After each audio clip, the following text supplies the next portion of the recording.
Hello everyone, welcome back into this channel. So in this video I would like to show you the way how to change the default browser on your iPhone device. So the first thing you have to do is just open your setting application. Right after that, you just need to scrolling down until you found Google Chrome with this icon. So you just need to go click them, and the next thing you need to do is just go scrolling down again until you found this default browser app. So you just need to go click it.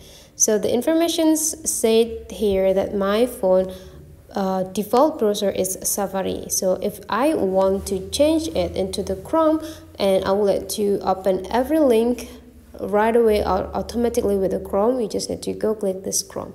Make sure that this checklist button or checklist icon is moved from the Safari into the Chrome, and then you just need to go back, and now you already have the Chrome as your default browser application on your phone. So that is the way how to change the default browser on your iPhone. Hopefully today's tutorial today is useful for you. Thank you for watching, and I would like to see you for the next tutorial.